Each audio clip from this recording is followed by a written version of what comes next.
Hi, it's Larry, and today I'm actually not going to do a JDM car review. I'm going to do a telescope review because besides being a JDM K car nerd, I'm also a telescope nerd. And today I'm actually going to do the Sky Prodigy, and I'm going to flip this around and I'm going to give you a closer. I'm actually going to tell you about the Celestron SkyProdigy 130. 130 just stands for how big the aperture is, which is 130 millimeters or 5.1 inches. What's cool about the SkyProdigy is that it's got something quite special compared to just a regular Celestron 130 telescope. It's got StarSense. StarSense is this camera right here. It's a webcam that automatically tells the telescope what it's looking at, where it is in the sky. So you don't have to do any of the star alignment, which kind of gets beginners all messed up. So the beauty of this telescope is that you can just plop it down. You have to level it, but it does have a built-in level right here. And then once you level it, which is really easy, here you just adjust the tripod. Then you shove this sucker on, or you can put it on anyway. It comes off, has one big knob here. I'll show you that later. And then you hit align, and then the telescope is just going to start moving and aligning. Obviously, it won't do it now because there's no stars. It uses the stars in the sky to align. And one thing, oh, you know what? It's going to try to do a solar alignment. It can do that as well. But you have to make sure you put the lens cap on after 30 seconds or something like that. But it can do a solar alignment too. And that's all in the instruction manual. So let me go over what it came with really quick, and then I'll tell you more about it. It comes with two lenses. Mine came with a 25. I think now it includes a 32 and a 8 millimeter, I think it was. A 6 millimeter, which is ridiculously tight. The smaller number, the more magnification. It's fine because this is actually has a wide aspect ratio. It's actually trying to find it. It says there's an issue. There's not enough light, so I'll let it do what it does. But and then it also comes with a moon filter, and then this little thing for calibration. This is what's called a reflector telescope. I'll pull this off. And if you look in here, there's a mirror, and that's a 5.1 inch mirror, or 130 centimeters or millimeters. So, with that, you actually can see the planets quite well. You can see the lines on Jupiter. You can see the gases or the stripes on Jupiter. You can see Orion Nebula. You can see Bode's galaxy. You can see nebulas and galaxies.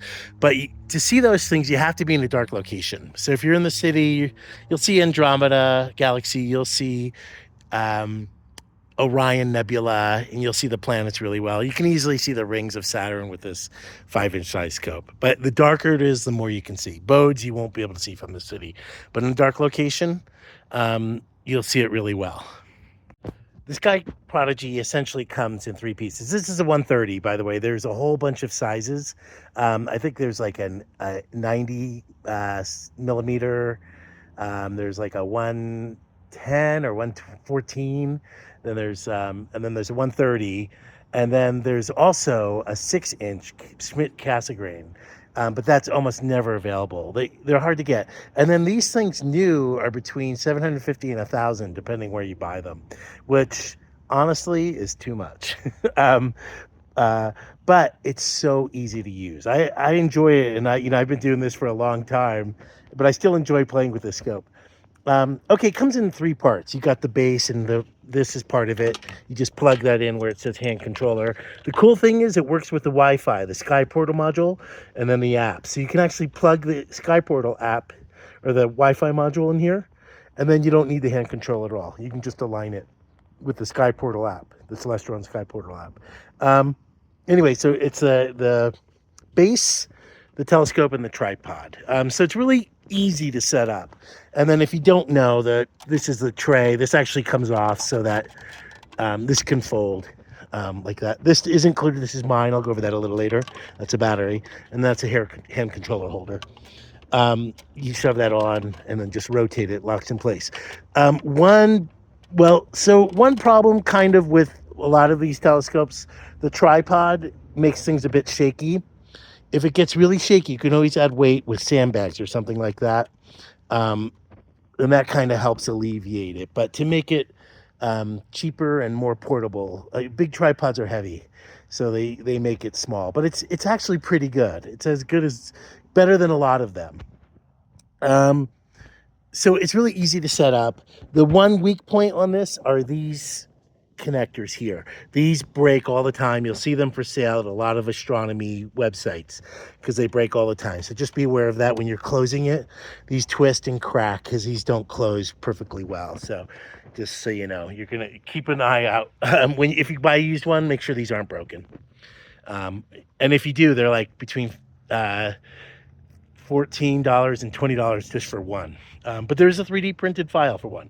Anyway, it's really easy to set up. This is a tripod. First, you're just going to put the mount on it, and it's super easy. There's a big knuckle underneath here, so it's super easy to set up. You put that on there, just make sure it doesn't fall off. And then you just, sorry, I have to screw this on a little bit, or this will fall off if you're not careful, because it is weighted over here a little bit. And then you just tighten down the big old knuckle here. And that's it. It doesn't matter what orientation this is. It's really simple to set up. You just squash it down and then it's locked in place. This actually has a built-in clutch, so if you move it, it's no big deal. But just, try to not move it because it'll wear out the clutch on there. And then you just put on the telescope, and the telescope has a dovetail. Right here, this is standard one. So if you want, you can actually, as long as it has a standard, what's called a Vixen dovetail, a lot of other refractor telescopes, like the standard, your stereotypical telescope will fit on there, and also the StarSense will work with it. So it's really cool. You can really switch it out, or you can put a Celestron C or a Celestron 6SE or C6 Schmidt-Cassegrain on it and upgrade it. So that's a kind of cool thing I like about this, is that you can upgrade it or downgrade it with different telescopes. To get the telescope on, you actually take this and you actually slide it in. And the first time you do, it's a little tricky, but you get it on there, and then underneath is a little knob that you tighten down, and that's it. It's got a little stop here, so you know you're in the right location too. And the cool thing is this little stop, I don't know if you can see it well, but this little stop I'm pointing to, that actually can be taken off. So if you put in like a Celestron SE6 or another Schmidt-Cassegrain, you can remove that so you can balance the scope a little better. And then I'm going to just push this up a little bit. Last but not least, the hand controller, which you can put in here. Although you got to watch out. When it's doing an alignment, it might hit it, so you might have to move it down. I just let mine hang because sometimes this thing gets in the way and that can screw up the alignment. Let me see. And so, here's make sure when you start, you take off the lens cap. You can see the webcam. I don't know how well you can see it here. And I'm going to show you actually have to, and then there's a lens cap. This is a solar filter. You actually can put a filter on here for solar, but to be honest, it doesn't work. You're better off getting a solar filter that goes around the whole thing. So that makes it much better for viewing eclipses and stuff like that. Here is the eyepiece. And this is the standard 1 1/4 inch eyepiece that most telescopes come with, but it can also work with the higher end 2 inches, and it's actually really easy. This just comes right off. Boom. And then you can put in the 2-inch eyepiece, which is how I tend to use it because I have 2-inch eyepieces for my other telescopes. Tighten that up, and then 2-inch eyepieces can go in there. And then it comes with the laser finder. This comes off as well. Every time you set it up, you have to align this. So when you get started, you're going to actually point it at something in the distance, like the top of a mountain or a telephone pole, at least 100 or 200 feet away. And then you get it in here first, and then you align this so that the dot is in the same location. And that makes finding targets and stuff really easy. You don't technically have to do it, but it really helps if you do. Power is the one thing that really is a pain on these. When you buy it, it actually comes with a little battery pack. You put D batteries in, and it's just not very good. It uses a standard 12-volt barrel, which is a very common barrel, and it's a 12-volt, 2-amp power supply. And you can find these everywhere on eBay. And then basically I just have that on here. And then I think I got this for $60. It's a portable power supply. It's 150 watt. And that works. This will last you 3 or 4 days. And then basically I just turn that on. And then I turn this on. And you can't see the light. But now it's on. And then this will last forever. And then I just hang it from here. It's super simple. My setup. But so I recommend if you get it, don't get the battery pack that they include. It should have a built-in battery, but it doesn't. The other thing is it doesn't have built-in Wi-Fi. That's the one thing that I just don't know why, these days they don't include that in there. But you can shove in a Wi-Fi adapter here and then use the Sky Portal. So let me see. Did I actually turn it on? I don't think I hit the right power supply. I did not. Let me turn that on now. Let's see. It's on now. Okay. I'm going to show you something really quick. So, and you can see this is, oh, by the way, this is for collimating. I don't know how well you can see that. These screws are the collimating screws. These are the lock screws. So after you're done collimating, you lock it so it doesn't move. You can probably see there. It just kind of sits there and locks it from moving it. Reflector, this is a reflector. There's a mirror here. It comes through, bounces off here, and goes through the eyepiece. And you'll see it in here. It bounces off the mirror there, and then goes through the eyepiece here. And I have the 25 millimeter in there now. And these often go out of collimation. And Celestron included a little collimation dot, and in the manual they tell you how to use it.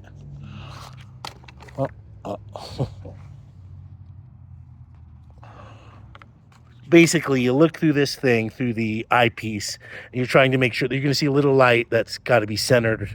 It's going to be like a dark circle around a big light, and you have to make sure that's centered by moving these. Just get a laser collimator. It's a $30 to $40 investment, and this is the moon filter that comes with it as well. So the moon is otherwise really bright and hurts your eyes to look at, so you need to use a moon filter, which goes on the back of the eyepiece. All right, let me take a look. So here, normally, and I'm going to show this at night so you can see how it works. You just hit align, and it's going to start doing its thing, and you're done. But it also has manual align. So if you want to do manual align, you actually hit the Celestron key and the align button. It's moving to home position. I'm going to cover that so the sun doesn't get in there. And then now I can choose. I hope I hit both of them at the same time. Make sure that's covered too. It's trying to do it. Let me turn it off. I didn't hit it fast enough, but you need to hit the align and this button at the same time, and then you can manually align it. So, all right, I'm gonna go over. I'll do a night review of it, and then I'll give you a conclusion. Hi, this is Larry, and I'm actually going to show you how to use the Celestron SkyProdigy 130. This is a reflector telescope, and but it's got what's called StarSense on it. Basically, it's a camera built in right here, and that will automatically aim the telescope for you, so you don't have to do any alignment. You don't have to tell what city you're at. You just point it to a direction that's clear. Make sure it's can move in a clockwise direction where the sky is clear. And then, let me get that, maybe you can focus.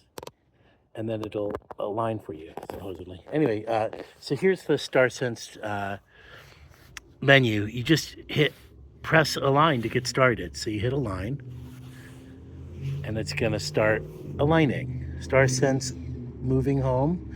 It acquires its position. And I'm gonna put this on, I'm gonna put it on time lapse because it takes about 3 minutes.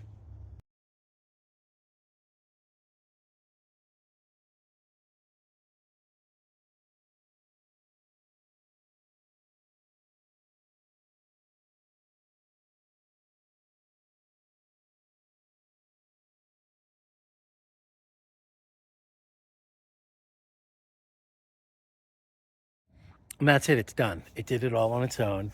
You can see here, it just says, I think it says alignment complete.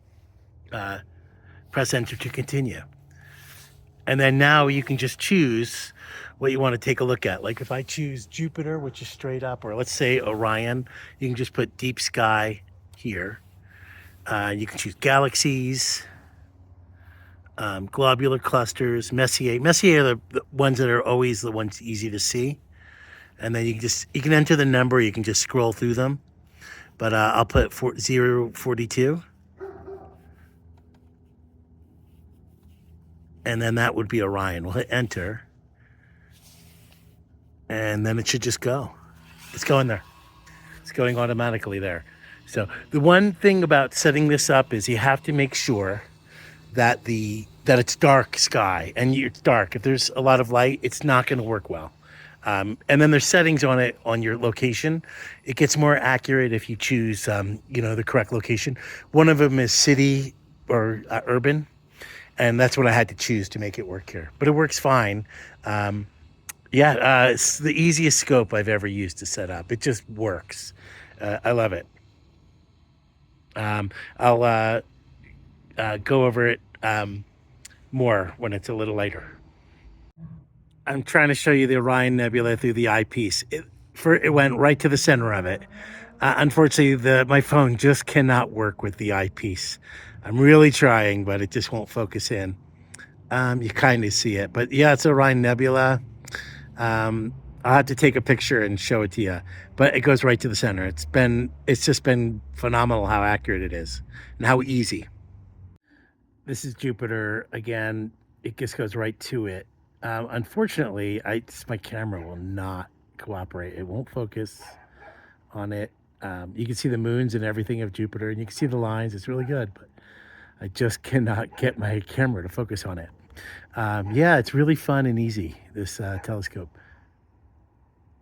Okay, hopefully you've just watched the night portion. You'll see how well it worked. One thing I have to say is when you go to here and you choose option, here, let me go turn that on. It's really important to set the type of sky you're at. When I did it for the video, it was a dark sky, so it just worked out very standard. I had it set on urban city. But when I used it when the moon was about half full, I had to put it to full moon setting, and then it could align. And then you do that with the menu section. You go to the menu section here. I don't know if you can see that, but you go to the menu section and then you scroll to, it says telescope setup, StarSense camera. There you hit enter, and then instead you can calibrate. You learn that in the manual. Or basically you point it at like the north star, and then the camera will calibrate. You put the star in the center, and then the web camera will calibrate. The problem is that you have to do that with a star that doesn't move, which they all do, except for the North Star. So you got to point at the North Star to really calibrate it well. Anyway, the next one is capture settings. And this one you'll hit enter. And this is where you have to put, setting is full moon, hazy, urban. I don't know if you can see this. Suburban, and dark. Dark works well. I use this at a dark side, and it worked great in dark. And then you have windy because it moves. So, and then you can change how it works custom. But so I just set mine to full moon right now. If it's even half full or quarter full, just set it to full moon. Enter, and then you're back. So, super easy to use. I really like this. I did not expect to like it. Now, I bought mine used, so it was much cheaper than buying one new. New at $750 to $1,000 is too much for this. You might as well just get a 6SE or something, which is about the same price, and deal with the aligning. This should be $500 or less, in my opinion, and it used to be. But because of the tariffs and stuff recently, they've become ridiculously expensive. But I love it. It's a fun telescope to use. It's really quick to set up because it's all lightweight. You can carry everything in a bag. And it's super easy to use. Anybody can use it. The hardest part is just leveling the tripod. That's the hardest part. Take this stuff off, power it on, hit enter. Super easy to set up. And even a lot of experienced people who use telescopes, astronomers, I guess we call ourselves, Really enjoy using it. It's just easy. It's fun. Plus, it works with the Sky Portal app if you plug it in. One note with the Sky Portal app is you have to align it on stars. You can't use planets. I don't know why, but if it won't align if you use planets, but it works fine if you use stars. And then you can use the Celestron Sky Portal app with it. Um, Things I don't like, the price. It's way too expensive right now, brand new. So look for a used one. You can find these things anywhere from like $300 to like $50, depending on, how long it's been out there, condition, location, all that stuff.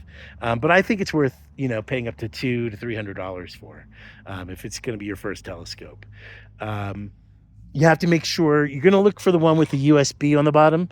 Mine is updatable, even though I have like the telephone style connector.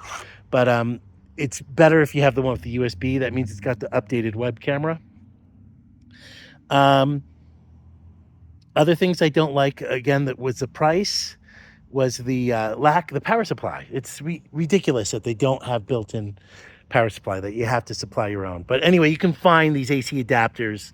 Just look up Celestron AC adapter on eBay, and I think you can find one for or Amazon. I think they're under $10, a lot of them. And just remember, you want 2 amps, 12 volts, 2 amps. Um, what else didn't I like? These these clips are too weak. These should be much stronger. And those are the flaws. Otherwise, I love it. It's a great scope. You're gonna look for, like, mine's the older one. You can tell mine was from 2014. Now it'll say StarSense Plus, and that's the one you want to make sure you get. That's got the USB on it, easy to update. Besides that, I really like it. It's a really fun telescope, and I love how I can change it out to a 6SE if I want to, or a 6-inch scope, or refractor, and it will still work.